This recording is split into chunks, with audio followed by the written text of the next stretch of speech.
सड़क पे गुजरते हुए कई बार आपने लोगों के पाँव को नोटिस किया होगा तो देखा होगा कि कुछ लोगों के जो पंजे होते हैं वो अंदर की तरफ झुके होते हैं। और कई बार आपने ये भी नोटिस किया होगा कि कई लोगों के जूते और चप्पल अंदर की तरफ से भीतरी तरफ से ज़्यादा घिसे हुए होते हैं। दोस्तों, ये सब निशानियाँ हैं आपको फ्लैट फुट है। मेरा नाम है मनोज सिंह कैरा, आपका दोस्त और आपका साथी। फ्लैट फुट की कंडीशन में होता क्या है कि आपके पाँव का जो निचला हिस्सा होता है, जिसमें आर्क होना चाहिए, वो आर्क मिसिंग होता है। ये कोई बहुत बड़ी प्रॉब्लम नहीं है, ये जेनेटिक होती है कई बार आपको ओवर द टाइम हो जाती है।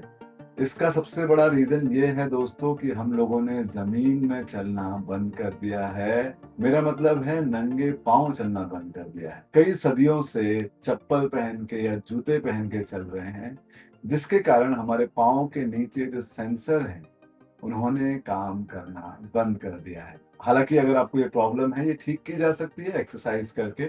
फौज में, आर्मी में अगर आपके फ्लैट फुट हों या आपके लॉक नीज़ हों, तो उनको नहीं लिया जाता है। कारण ये होता है कि जब आप भागते हैं, तो आपके नीज़ आपस में टकराते हैं और फ्लैट फुट होने की वजह से आपके पाँव के निचले हिस्से में ज़्यादा चलने से या ज़्यादा वॉक करने से काफ़ी पेन आता है।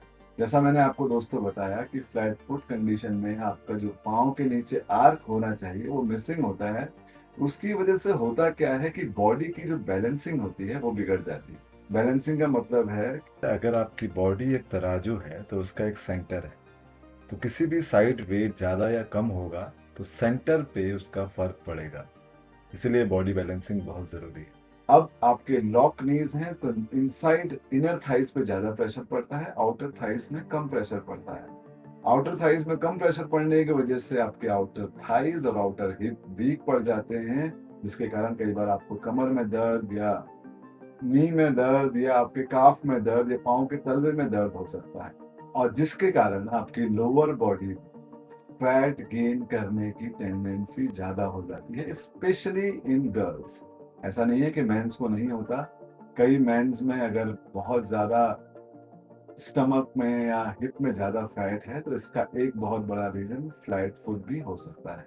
दोस्तों, इसको ठीक करने का एक आसान तरीका है कि आप घर पे जहाँ पर साफ ज़मीन है, आप नंगे पाँव चलना शुरू करें। दूब की घास बहुत लाभदायक होती है, आयुर्वेदा में भी कहा गया है, घास में चलें आधा 1 घंटा जिससे आपके पाँव के सेंसेस वापस जाग जाएँ। अगर आप जिम में जा रहे हैं तो इंसोल पहने हुए जूते या नंगे पाँव भी एक्सरसाइज करेंगे तो बहुत अच्छी बात है। नहीं तो इंसोल आते हैं, हैंडमेड काफ़ी कंपनीज़ बनाती हैं, उनको पहन के आप एक्सरसाइज करें। या आप ऑफ़िस जाते हैं तो चप्पल आपके जो सैंडल्स हैं या जूते हैं, उनमें हैंडमेड इंसोल का यूज़ कीजिए। आप अगर हैंडमेड यूज़ नहीं करेंगे, कोई भी यूज़ कर लेंगे, उस कंडीशन में होता क्या है कि हर पाँव का नाप अलग होता है। तो आप इंसोल लेने जाएँगे लेकिन वो प्रॉब्लम आपकी सॉल्व नहीं करेगा। तो दोस्तों, मैं आपके पास कुछ स्ट्रेंथनिंग और बैलेंसिंग एक्सरसाइज लेके आया हूँ।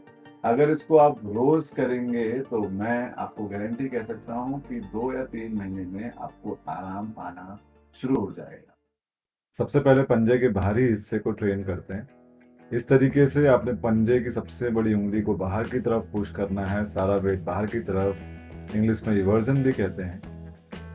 इसको पुश कीजिए, दीवार का सहारा भी ले सकते हैं अगर आपको बैलेंस करने में परेशानी हो, नहीं तो हाथ कमर में रखिए और 12 से 15 रैप कीजिए इसे।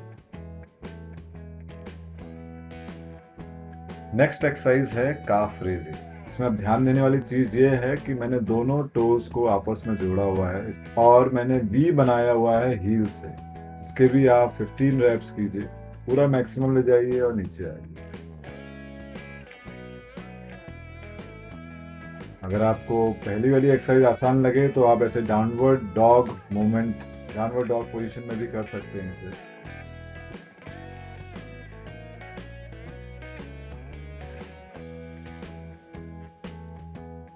नेक्स्ट एक्सरसाइज के लिए आप टेनिस बॉल या क्रॉसबो की बॉल को पाँव के निचले हिस्से जहाँ कर्व होता है वहाँ रखिए और टोज को ऐसे नीचे ऊपर 10 से 15 टाइम्स कीजिए। ये काफ़ी अच्छी एक्सरसाइज है उस मसल को एक्टिवेट करने के लिए। कोशिश कीजिए जितना वेट आप बॉल वाले एरिया में रख सकते हैं। बाकी एक दीवार का सहारा ज़रूर लीजिए ताकि बैलेंस करने में आसानी हो। अब इस बॉल की सहायता से आपने उस एरिया को मसाज करना है, फ्रंट बैक 7 टाइम्स, फिर साइड बाय साइड 7 टाइम्स, फिर रोल कीजिए 7 टाइम्स। सेम चीज़ दूसरे पाँव से भी कीजिए। दीवार का सहारा ले लीजिए, बैलेंस बहुत इंपॉर्टेंट है।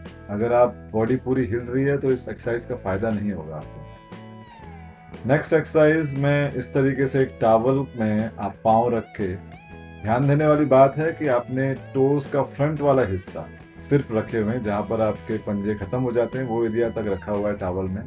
और इस तरीके से टोज की सहायता से आपने रोल करना है इस टॉवल को। जब पूरा टॉवल खत्म हो जाए तो दूसरी तरफ कर लीजिए। मैंने दोनों साइड इसलिए किया हुआ है ताकि आपको दिखा पाऊँ कि क्या मूवमेंट है, नहीं तो आप एक साइड से भी कर सकते हैं। नेक्स्ट एक्सरसाइज मेरी फेवरेट एक्सरसाइज है, सिंगल लेग डेडलिफ्ट। अब दोस्तों इस एक्सरसाइज की खासियत ये है कि ये बैलेंसिंग एक्सरसाइज है।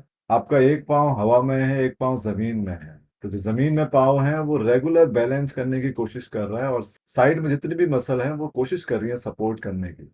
तो सारी मसल्स, फ्रंट, बैक, काफ, शिन, साइड वाली मसल सब यूज होके आपको बैलेंस में हेल्प करती है। अगर आपको बैलेंस में प्रॉब्लम हो तो आप वॉल का सहारा ले सकते हैं सिर्फ बैलेंसिंग के लिए। फायदा फिर भी उतना ही होगा। और कोशिश करें जितनी जल्दी आपको सपोर्ट से हटा सके। नीचे वाला पाँव मैंने बेंड किया हुआ है, कमर एकदम सीधी है दोस्तों। अगर आपको ऐसी कोई नई वीडियोस चाहिए किसी और नई चीज़ पे तो ज़रूर कमेंट कीजिए।